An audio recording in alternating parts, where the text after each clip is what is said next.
was actually happening and get to the bottom of the issues, because it was just going to continue. And looking back on it now, it's just going to continually be a a situation where I was constantly being blamed for my insecurities about our marriage, yet she was the one that was obviously off doing other things. So, yeah, it wasn't a fun time to go through, that's for sure. Mm. Definitely. I can definitely relate to being married and divorced myself. Mm. Um, we were actually high school sweethearts, Oh, wow. and we have 3 children together. And we grew apart more than likely, more or less, I'll say it that way. But it was more upon the fact of his selfishness. He put himself above the safety of our children, and that was the final straw for me. And it was just like, okay, it's time for me to take our children and go. And even down to the day that we moved out, and moved to a new house, new space, he was still more concerned with what was going to happen to him than the reason why we were no longer together. Mm. um, you said it was a short courtship, basically, before you got married. How old were you when you got married? Good question. So 2005, I would have been in my mid 20s. Okay. So yeah, in my opinion, relatively young from I guess, a mature perspective. Hmm. But I guess, the way things sort of work over here, or did over here, is, the social expectation was you finished high school, you either started a career or you went to university, you'd meet someone, you know get married, Yeah. buy a house, have a family. That was sort of the process and the Okay. expectation from previous generations. So that's kind of the path I went down, but it obviously didn't pan out the way it should have. And look, upon reflection now, I'm Hmm. actually quite grateful for having gone through that period, even though it was, some of the hardest times in my Yeah. life, because now I can appreciate what I've got now. Yeah. I've got a wonderful wife, I've got an amazing family, I've got a great career, all of which wouldn't exist if I didn't sort of take the steps I did.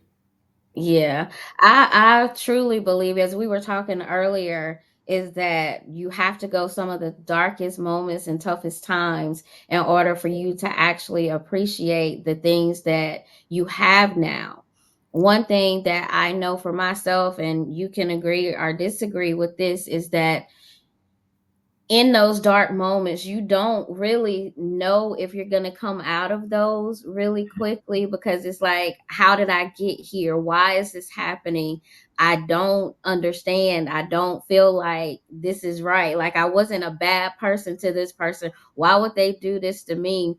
Yeah. Um, and it's like, God, what is it that you're trying to teach me in this moment?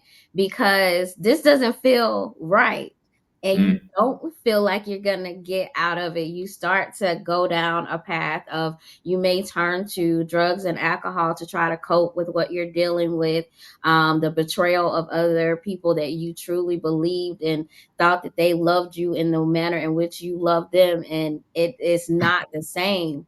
um I know that's how I felt when I was dealing with what I was dealing with when my marriage was ending. And it's a hard space. And but you got to take that hard look at yourself. So did you ever take the hard look at self to say, okay, well, I did play a part in this, or was it all on your ex-wife?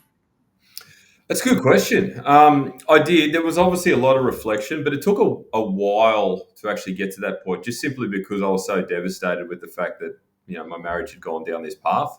We had a Mhm. daughter that I had to worry about as well. But upon reflection, look, it was a tough one, because I think, you always ask the question: could you have done more? Could you have been better? And Yeah. through the early stages, before I actually established what was going on, that's what I was doing. I was making so much effort because I felt it was my problem. I felt it was, Mhm.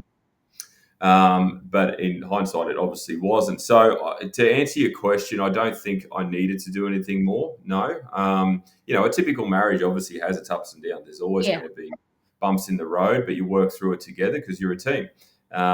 This wasn't the case in this situation. You know, Mhm. she chosen her path and she went down it, and left me sort of in the wake. So I wasn't necessarily not doing enough. I feel whether it was being not enough, being enough present, or trying to be more intimate, or whatever the case may be.